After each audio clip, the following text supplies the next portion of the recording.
So Leylah Annie, before we get to Wimbledon, just your big picture feelings coming off a grass court season that was really successful, 7 wins in 10 matches. How did you feel about the grass court season? Well, first of all, hi Mark, great seeing you again.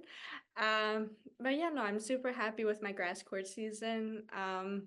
My very first successful grass court season, I would say.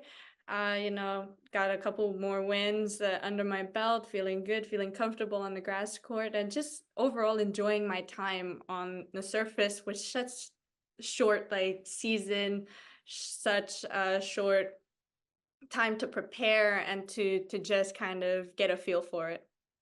So that second round match against Caroline Wozniacki, you seem to have momentum there in the third set after winning the second set, and then it gets postponed due to darkness. Even though matches on other courts were continuing, kind of, what are you thinking as that's happening?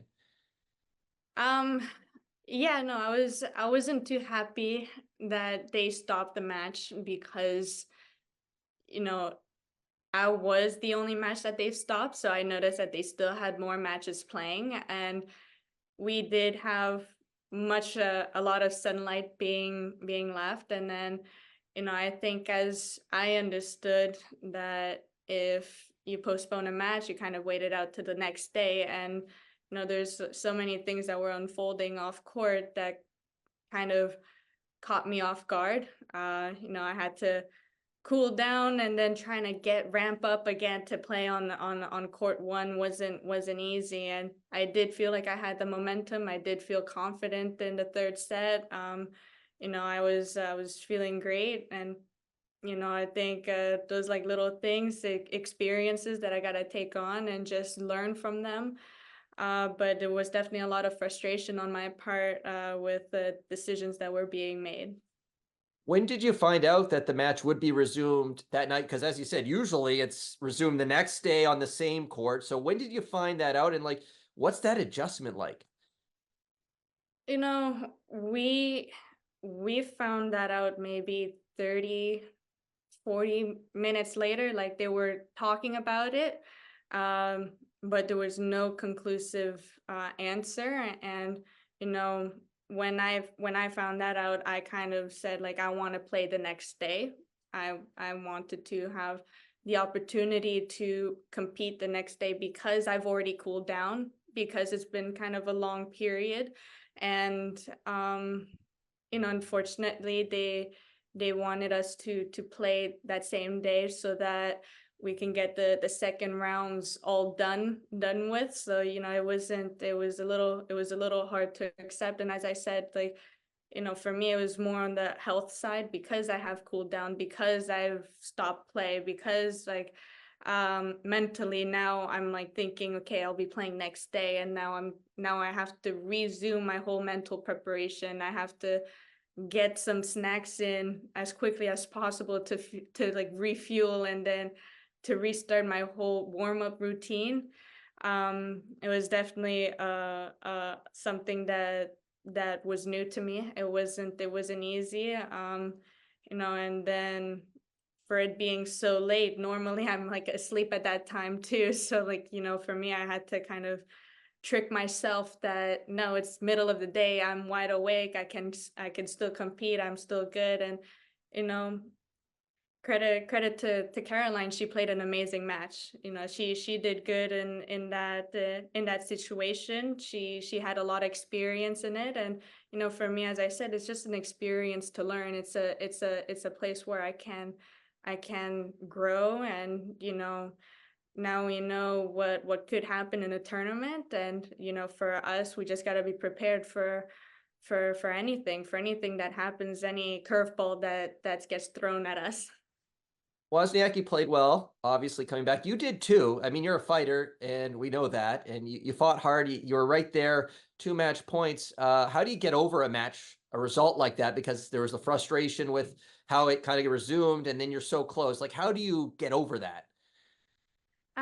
Yeah, it's tough because I did have my opportunities. The first set, like I was there, and then there's just like a huge amount of unforced errors that I did that like I could have controlled. And you know it happened, and then I fought back in the second set, the third set too. Like I had my opportunities, a couple break points on some important moments, and those two match points, like it was kind of heartbreaking for me, but you know, as I said, like it's lessons learned. After the match, I was visibly upset. I was visibly upset with how it went down.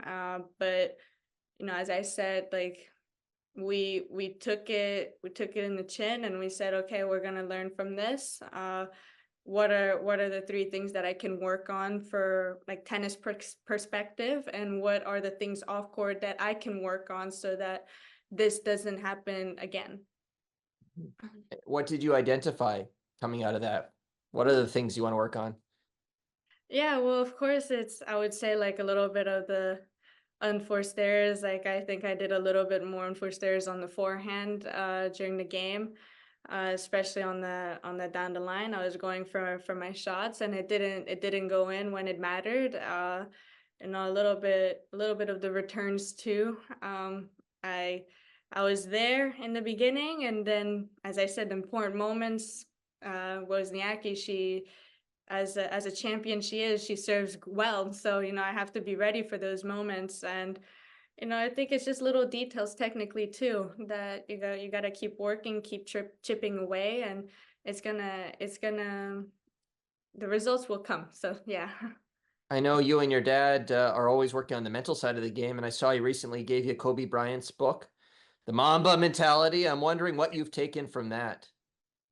Yeah, no, it was a wonderful gift. I did not expect that at all. You know, growing up, my dad has always used examples from different athletes, Michael Jordan, Kobe, Mayweather, Manny Pacquiao. So, you know, for me, like receiving that book was extremely special. I've already finished it fairly quickly, and you know, I've learned that the devil's in the details. You know, how Kobe was able to just keep his head down and just keep working on the details through injuries, through the bad moments that were happening off court, and then for him to be laser focused on his fundamentals were very impressive, very motivating for me. And you know, what I do know is that Kobe has also like used what he knows from basketball is actually from like him copying Michael Jordan. So it's like it's a nice like a chain going down. And you know, hopefully like he is a huge inspiration for me, and hopefully I can learn a lot more from him through the book, through his videos, and just keep growing in the right direction. What will your preparation look like now moving forward? You go from clay to grass, now getting ready for the Olympics on clay. What does the next couple weeks look like for you? Yeah, no, the next couple of weeks it'll be interesting. You know, right now I've took a couple days off. You know, I think the whole team needed it too, so we're just kind of walking around, enjoying each other's company, watching movies. And then I think next week we're gonna start the preparation with fitness and see what we can do to transition from clay to hard. See what exercises can help me feel comfortable with that transition and not feel like it's a big shock.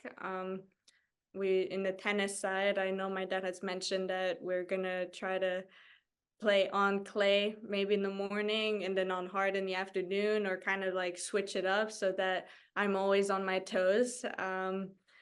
As we've learned recently to be ready for the unexpected. So, you know, my dad's gonna is gonna come up with a plan for me to be strong and to be ready. And for me, it's I'm just excited for that training block. It's been a while I haven't had a training block. It's been a while where we haven't pushed the limits even more. So I think it's an opportunity for me to see what else I can do and what the body can handle. I know your dad will push you hard. He always does. I also know he's a big soccer fan. Of course, he played soccer. So hopefully you guys have been watching some soccer. It's been pretty exciting back here in Canada with Canada making the I know. semifinals of the Yes, Copa America. I wanted to watch the game, but it was so late. I was like falling asleep every time they would start the game. And, I would always, the first thing I wake up, I would look at the scores, see, okay, who has gone through, what's happening, and Canada going through to the semifinals. I think the first time, if I'm not mistaken, it was a huge step forward. It's great for Canada. It's great for soccer. And it's I think it's just exciting because I think that seeing that happen in North America, like it's gonna motivate more kids to play, more kids to go outdoors and just like kick a soccer ball and hopefully also pick up a tennis racket. So, you know, we've always been big football fans, soccer fans. We like every opportunity we would put it on the TV, and seeing Canada do so well is it's exciting.